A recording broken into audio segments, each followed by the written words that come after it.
প্রথমে তো আসলে আমার ভালো লাগাটা দেখি ক্যারেক্টারটা কিরকম। আসলে কোনো কিছু বৃথা যায় না। কিছু কিছু দর্শক আছে যারা আমাদেরকে স্ক্রিনে দেখলেই তাদের ভালো লাগে। আমি কি ক্যারেক্টারটা করলাম সেটা তাদের কাছে কোনো কিছু ম্যাটার করে না। মাস পিপলের কাছে আসলে সেটা একদমই ম্যাটার করে না। তখন মনে হলো আর কি কোথায় শেষ হয় সেটা কিন্তু আমি জানি না। জানি না কতদিন করতে পারবো। আমার কাছে আমি প্রথমে তো আসলে আমার ভালো লাগাটা দেখি যে এই কাজটা আমার করতে ইচ্ছে করছে কিনা, ক্যারেক্টারটা কিরকম, আমার কি করার আছে, এই জিনিসটা দেখি। ডিরেক্টর বা কোথায় শুটিং কিরকম কি বিষয়, এই জিনিসগুলো দেখি। আর দর্শকের বিষয় যদি বলেন, আমি দর্শকের বিষয়টাকে না আমি দেখেছি যে দেখা যায় যে একটা সিনেমা কাজ করেছি যে আমাদের আশেপাশে কেউ ভালো বলেনি, সবাই খারাপই বলেছে, পচা বলেছে। বাট খুব একটা জায়গায়, যেমন আমি কুয়াকাটায় রিসেন্টলি একটা সিনেমা শুট করতে গেছি, ওইখানে গিয়ে দেখা গেছে যে ওই সিনেমাটার খুব প্রশংসা ওরা করছে জেলেরা। তখন মনে হয় আসলে কোনো কিছু বৃথা যায় না। আমরা যখন কাজ করি,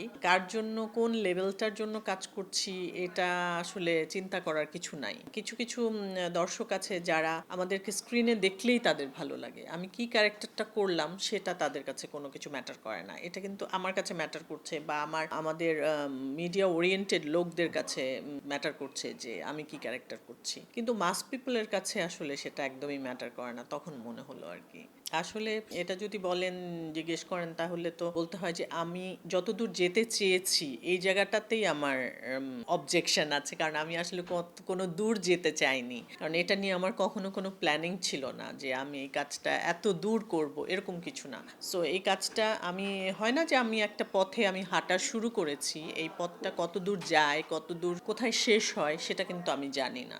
এখন চলতে চলতে এই জায়গাটা, এই কাজটা আমার ভালো লেগে গেছে। এখন আমি কাজটা করছি, জানি না কতদিন করতে পারবো। ইনশাল্লাহ যতদিন সুস্থ আছি ততদিন করতে চাই, যদি দর্শক আমাকে পছন্দ করে বা আমার কাজটা মানুষ একসেপ্ট করে, তাহলে যতদিন মানুষ চাইবে ততদিন করব আর কি। করা হয়েছে বলতে অনেকের সাথে তো করা হয়ও নাই। অনেক ডিরেক্টর আছে যাদের সাথে আমার কাজ করা হয় নাই। তো এরকম ডিরেক্টর ফিক্স এরকম কিছু না।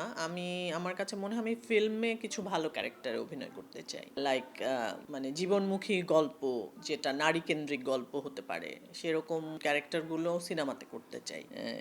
ওইটাই এখনো পর্যন্ত চাওয়া আছে আর কি।